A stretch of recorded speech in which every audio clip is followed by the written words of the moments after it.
জানুৱাৰীৰ 1 তাৰিখে আপোনালোকে টিভিত শুনি থাকিব মই বিটিআৰ নহয় গোটেই অসমৰ অৰুণোদয় ৰাইজৰ বাবে আৰু এটা উপহাৰ মই সেইদিনাখন টিভিত ঘোষণা কৰিম।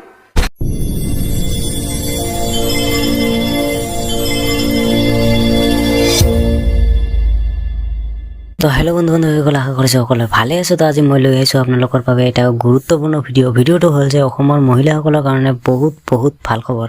কিয়নো যিসকলে অৰুণোদয়ৰ ধন লাভ কৰি আছে বা যিসকলে অৰুণোদয়ৰ হিতাধিকাৰী হয়, তো সেইসকলৰ কাৰণে বহুত ভাল খবৰ। অসমৰ চৰকাৰে অৰুণোদয়ৰ হিতাধিকাৰীসকলৰ কাৰণে ডাঙৰ উপহাৰ আপোনালোকৰ লাভ কৰিব। চৰকাৰে ডাঙৰ উপহাৰ দিম বুলি ঘোষণা কৰিছে। তো 1 জানুৱাৰীৰ পৰা আপোনালোকে আপোনাৰ একাউণ্টত 3100 টকাকৈ আপোনালোকে পাই যাব। তো 3100 টকা আপোনালোকে অৰুণোদয়ৰ টকা লাভ কৰিব। তো 1250 টকাকৈ আপোনালোকে বৰ্তমান পাই আছিলে, কিন্তু 1 জানুৱাৰীৰ পৰা আপোনালোকে 3100 টকাকৈ আপোনালোকে লাভ কৰিব।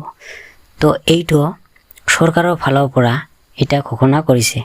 তো আমাৰ মুখ্যমন্ত্ৰী হিমন্ত বিশ্ব শৰ্মা ছাৰে নিজে ঘোষণা কৰিছে যে 1 জানুৱাৰীৰ পৰা অৰুণোদয় হিতাধিকাৰীসকলৰ বেংক একাউণ্টত 3100 টকাকৈ লাভ কৰিব। তো আপোনালোকে নিশ্চয় গম পাইছে।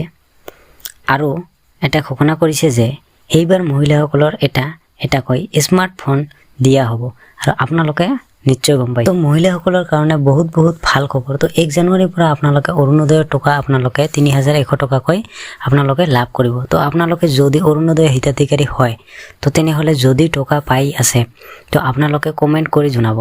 তো আপোনালোকে বাৰে বহুত ভাল খবৰ। তো 1 জানুৱাৰীৰ পৰা আপোনালোকে 3100 টকাকৈ লাভ কৰিব। তো ইলেকশ্যন আহি আছে, তো সেইকাৰণে এইটো ঘোষণা কৰিছে। ইলেকশ্যনৰ আগতে আপোনালোকে পাই যাব, কাৰণ ফেব্ৰুৱাৰী মাহৰ ঘোষণা হ'ব যে কেতিয়াৰ পৰা ইলেকশ্যন আৰম্ভ হ'ব। তো সেইকাৰণে অসম চৰকাৰে এটা আমাৰ মুখ্যমন্ত্ৰী ছাৰে ঘোষণা কৰিছে যে 1 জানুৱাৰীৰ পৰা অৰুণোদয় হিতাধিকাৰীসকলৰ কাৰণে 3100 টকাকৈ লাভ কৰিব। তো এইটো মই কোৱা কথা নহয়, অসমৰ মুখ্যমন্ত্ৰী ছাৰে নিজে ঘোষণা কৰিছে। তো মোৰ ওচৰত ভিডিঅ' ক্লিপ আছে, আপোনালোকে এই ভিডিঅ'ৰ ক্লিপটো চালে আপোনালোকে বুজি পাব। তো যিসকলে অৰুণোদয় আঁচনি পোৱা নাই, আপোনালোকে টেনশ্যন কৰিব নালাগে, আপোনালোকেও লাভ কৰিব আৰু নতুনকৈ অৰুণোদয় এপ্লাই আৰম্ভ হ'ব। আপোনালোকেও এপ্লাই কৰিব পাৰিব আৰু নতুনকৈ বহুত অৰুণোদয় দিয়া হ'ব। কিমান দিয়া হ'ব মুখ্যমন্ত্ৰী ছাৰে নিজে ঘোষণা কৰিছে। ভিডিঅ' ক্লিপটো চালে আপোনালোকে গম পাব। তো আপোনালোকে ভিডিঅ' ক্লিপটো চাই লওক। তো বন্ধুসকল, ভিডিঅ' ক্লিপটো চোৱাৰ আগতে যদি আপোনালোকে মোৰ চেনেলত নতুন হৈ আছে, তো প্লিজ চেনেলটো ছাবস্ক্ৰাইব কৰি ল'ব আৰু কাষত থকা বেল আইকনটো অন কৰি দিব, কাৰণ এনেকুৱা ধৰণৰ ভিডিঅ' বা যিকোনো চৰকাৰৰ স্কিমৰ আপডেট মই সবৰ প্ৰথমত আনি থাকোঁ। তো আপোনালোকে যদি সবৰ প্ৰথমত এপ্লাই কৰিব বিচাৰে বা এপ্লাই কৰি ল'ব বিচাৰে, তো মোৰ চেনেলটো ছাবস্ক্ৰাইব কৰি ল'ব। তো বলক ভিডিঅ'টো চাই লওঁ। জানুৱাৰীৰ 1 তাৰিখে আপোনালোকে টিভিত শুনি থাকিব মই বিটিআৰ নহয় গোটেই অসমৰ অৰুণোদয় ৰাইজৰ বাবে আৰু এটা উপহাৰ মই সেইদিনাখন টিভিত ঘোষণা কৰিম। ডাঙৰ উপহাৰ হ'ব আৰু আপোনালোকৰ বিহু ভাল কৰি হ'ব।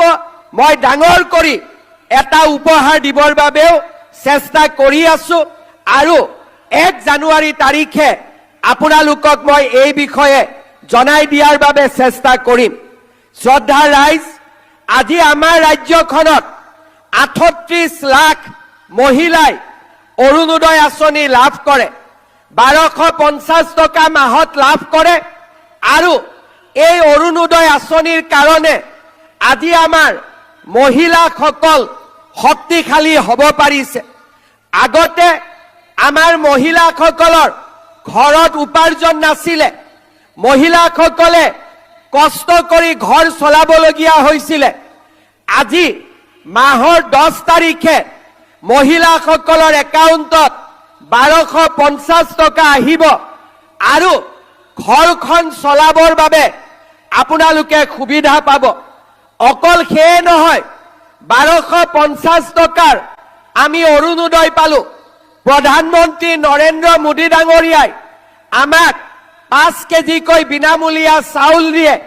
যদি এখন ঘৰত 20 কেজিকৈও আমি চাউল পাওঁ, আমাৰ 1000 টকা 800 টকা তাৰ পৰাও আমাৰ সঞ্চয় হ'ল। 1250 টকা অৰুণোদয়ৰ পৰা পালো, 800 টকা বিনামূলীয়া চাউলৰ পৰা পালো। এতিয়া মই যেতিয়া সৰু আছিলো, গাঁৱত দেখিছিলো যে ঘৰত যদি কোনোবা অতিথি আহে, ঘৰত চেনি নাথাকিলে আমাৰ মায়ে কাষৰ ঘৰৰ মানুহৰ পৰা চেনি খুজি লৈ আহে যে 1 বাটি চেনি দিয়ক। আকৌ যেতিয়া মায়ে চেনি পাব, বাটিটো ঘূৰাই দিয়ে। তেনেকে আমাৰ গাঁৱৰ মানুহে ওচৰ চুবুৰীয়াৰ পৰা বিপদত পৰিলে দালি আনে, নিমখ আনে। এতিয়া আমি আপোনালোকৰ কষ্টবিলাক নোহোৱা কৰি দিছো। অৰুণোদয় 1250 টকা, বিনামূলীয়া চাউল। এতিয়া আপোনালোকে 117 টকাত 1 কেজি দালি পায়, 1 কেজি চেনি পায়, 1 কেজি নিমখ পায়। কিনিছেনে নাই আপোনালোকে? কোনে কোনে কিনিছে হাত দাঙক। বাপৰে, ইয়াতো সকলোৱে কিনিছে। এটা কথা মোক উত্তৰ দিয়ক, দালিৰ কোৱালিটিটো ভাল নে বেয়া? অলপ ডাঙৰ কৰি ক'ব লাগিব, ভাল নে বেয়া? চেনিৰ কোৱালিটিটো ভাল নে বেয়া? নিমখৰ কোৱালিটিটো ভাল নে বেয়া? কিন্তু 117 টকাত আমি 1 কেজি দালি পাওঁ, 1 কেজি চেনি পাওঁ, 1 কেজি নিমখ পাওঁ। কিন্তু ৰেচনৰ দোকানী আমাক 3 টকাটো ঘূৰাই নিদিয়ে, 120 টকা ল'লে। হয় নে নহয়?